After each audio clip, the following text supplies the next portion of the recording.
RDA के अताब से इन दिनों कोई भी नहीं बच रहा है और आरडीए ने कुछ 6 महीने पहले से ये इरादा कर रखा है कि उन्होंने किसी भी इलीगल सोसाइटी को इस वक्त पनपने नहीं देना है।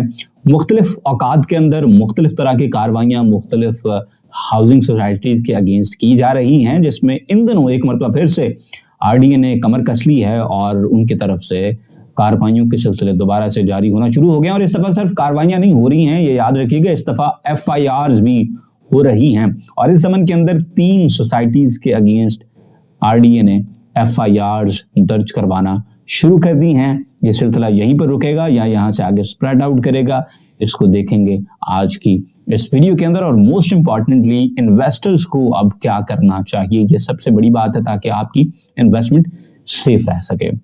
अस्सलाम वालेकुम, this is Suhail the iron man Jafri और आप देख रहे हैं हमारा यूट्यूब चैनल एजे मार्केटिंग। अगर आपको हमारा कंटेंट पसंद आए तो कंसिडर सब्सक्राइबिंग। आरडीए ने एक मतलब फिर से एक्शन शुरू कर दिया है और इस दफा आरडीए पहले से ज्यादा तगड़े एक्शंस ले रहा है। इससे पहले सिर्फ नोटिस चल रहे थे, अब आरडीए ने सोचा है कि जनाब नोटिसां का काम नहीं चल रहा और जरा एफआईआर करने हैं, पर्चे कटने हैं, ताकि इन लोगों को समझ आ सके। सवाल यह है सबसे पहला कि देखें, जब भी पाकिस्तान के अंदर कोई हाउसिंग सोसाइटी शुरू होती है तो बहुत कम ऐसा होता है कि पहले दिन से ही उनके पास कोई किसी किस्म की एनओसी मौजूद हो।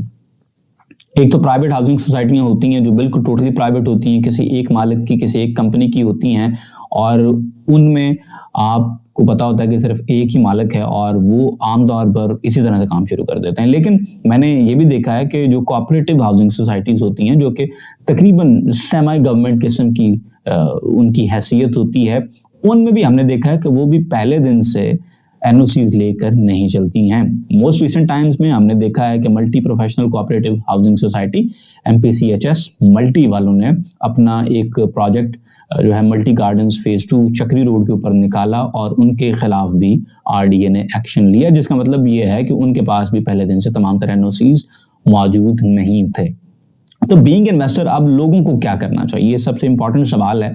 देखिए, मेरे नजदीक इन्वेस्टमेंट के लिए पाकिस्तान में ज्यादातर ऑप्शन यही होते हैं कि शुरू में एनओसीज नहीं होते हैं। मैं ब्लेटेंट ट्रुथ की बात कर रहा हूँ, शुरू में सारे एनओसीज नहीं होते हैं, और अगर आप एनओसीज का इंतजार करते रहेंगे तो प्रोजेक्ट उतनी देर में इतने मैच्योर हो जाते हैं कि वो फिर आपके बस में नहीं रहते। एक तो यूजुअली उन पर प्रॉफिट अच्छा आ जाता है, प्रॉफिट के अलावा दूसरा ये भी है कि किस्तें इतनी पाइल अप हो जाती हैं कि आपके पास उतने पैसे नहीं होते यकमुश्त के आप उस प्रोजेक्ट के अंदर घुस कर वहां पर अपनी इन्वेस्टमेंट कर सकें। तो हमारे पास फिर ऑप्शन यही बचता है, मैं खुद भी इसमें शामिल हूँ, सिर्फ आप नहीं, मैं खुद भी इसमें शामिल हूँ, कि हमारे पास ऑप्शन ये बचता है कि हम शुरू में ही इन्वेस्टमेंट करें जब किसी किस्म का प्रॉफिट ना हो, और मोस्ट इंपॉर्टेंटली जब डाउन पेमेंट के ऊपर हम चीज को पकड़ सकते हों। अब इसमें कैविएट ही है कि हमने उस तरह के डेवलपर के साथ काम करना है जिनका कोई पास्ट एक्सपीरियंस हो, पहला एक्सपेरिमेंट ना हो। ये बात मैं स्ट्रेस इनफ नहीं कर पाता हूं कि सिर्फ उसके साथ इन्वेस्ट करें जिनका कोई ना कोई पास्ट हो, अच्छा पास्ट हो, ताकि आप उन लोगों के साथ ट्रस्ट कर सकें। You are going to hand over your children's inheritance, तो इसलिए आप लोगों के पास एक ऐसी सॉलिड बेस होनी चाहिए जिसके ऊपर आप अपनी इन्वेस्टमेंट की बुनियाद रखें। और वो बेस यही है कि डेवलपर अच्छा हो, काम करने वाला हो, इदारों के साथ उसके पहले से कोई फंडे ना हो, इदारों के साथ उसे चलना आता हो, और उसने उससे पहले प्रोजेक्ट्स डिलीवर किए हों। लोकेशन एक अच्छी चीज है, लेकिन मैंने ये देखा कि रिसेंट टाइम्स के अंदर लोकेशंस की बेस के ऊपर बहुत बड़े बड़े फ्रॉड हुए हैं, और लोकेशन की बेस के ऊपर लोगों ने बुकिंग करवाई, उसके बाद वो प्रोजेक्ट सिरे से ही नहीं रहे, सिरे से ही वो प्रोजेक्ट गायब हो चुके हैं। और उनमें डिस्कवरी गार्डन्स के नाम से एक प्रोजेक्ट है, बड़ी अच्छी लोकेशन थी, और हमारे कुछ भाइयों ने वहां पर इन्वेस्टमेंट की और अब उस प्रोजेक्ट का कोई अता पता नहीं है। इसी तरह से फिर एक कैपिटल वैली के नाम से सोसाइटी आई जनाब, उसमें जो लोकेशन बड़ी ल्यूक्रेटिव बताई गई, और हर किसी ने कहा कि यार ये तो बिल्कुल एयरपोर्ट के उत्ते चढ़ी हुई है। एक तो होता है ना एयरपोर्ट के पास, नहीं, एयरपोर्ट के उत्ते चढ़ गई है सोसाइटी। तो उसके ऊपर बात हुई 0 kilometre from Islamabad international airport. लोगों ने धड़ाधड़ बुकिंग्स की, प्रॉफिट पे बुकिंग की, यकीन करें अब वो सोसाइटी मौके के ऊपर मौजूद ही नहीं है। ये तमाम तर काम हमने होते हुए देखे हैं इसी आसमान के नीचे, इसी जमीन के ऊपर। तो इसलिए सिर्फ उनके साथ काम करें जिन लोगों का आपको पता है कि यार ये काम करने वाले हैं, इनका काम है ये।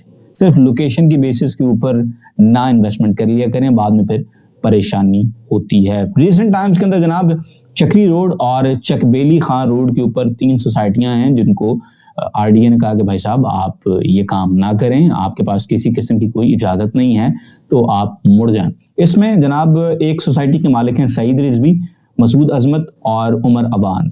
इन 3 लोगों की ये सोसाइटीज हैं और आरडीए ने कहा है कि भाई एक तो आप इलीगल इस तरह से सोसाइटी बेच नहीं सकते, दूसरा ये कि आप इस तरह से एडवर्टीजमेंट भी नहीं कर सकते। आपने हमसे इवन एडवर्टीजमेंट की भी कोई इजाज़त नहीं ली हुई है और इनको नोटिस भी भेजे जा चुके हैं और वंस अगेन सोसाइटीज़ के खिलाफ FIRs भी दर्ज करवा दी गई हैं आरडीए की जानिब से। तो आरडीए जनाब इस चीज़ को बड़ा सीरियस ले रहा है और आरडीए मुकम्मल तौर पर यह चाहता है कि उनके रेट जो है उसको माना जाए और जो काम है वो बाय द बुक होना चाहिए। जो काम जितना by the book society honours करेंगे, उम्मीद है कि वो सोसाइटी ऑनर्स के लिए भी बेहतर रहेगा और उनके इन्वेस्टर्स के लिए भी बेहतर रहेगा। बिकॉज एक सोसाइटी में जब इन्वेस्टमेंट हो जाती है उसके बाद फिर आरडीए जो है, और ये बात याद रखिएगा, ये जितने भी हुकूमती इदारे होते हैं ये हमेशा रिएक्टिव काम करते हैं, ये प्रोएक्टिव काम कभी भी नहीं कर सकते होते हैं। काम हो जाता है उसके बाद इन तक इत्तला पहुंचती है, उसके बाद फिर ये कोई एक्शन लेते हैं तो पहले ये आपको नहीं बता सकते होते हैं।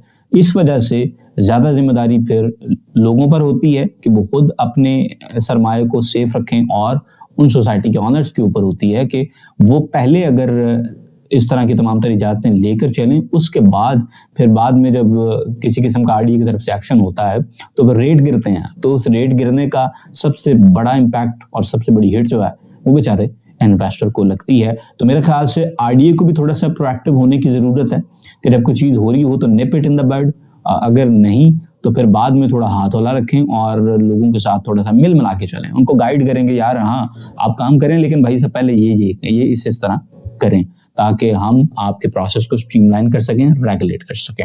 और जो डेवलपर्स हैं उनको भी चाहिए कि भाई कोई काम थे यार किसी ने इस मुल्क से किसी कानून के मुताबिक करना है कि नहीं करना, मेहरबानियाँ करो डेवलपर हजरात भी कि भाई साहब आप आरडीए के पास जाएं, अपनी इजाज़तें लें, अपने डॉक्यूमेंट सीधे करें और उसके बाद आप प्रॉपर बिजनेस करें। कोई भी आपको इस मुल्क में बिजनेस करने से नहीं रोकता है।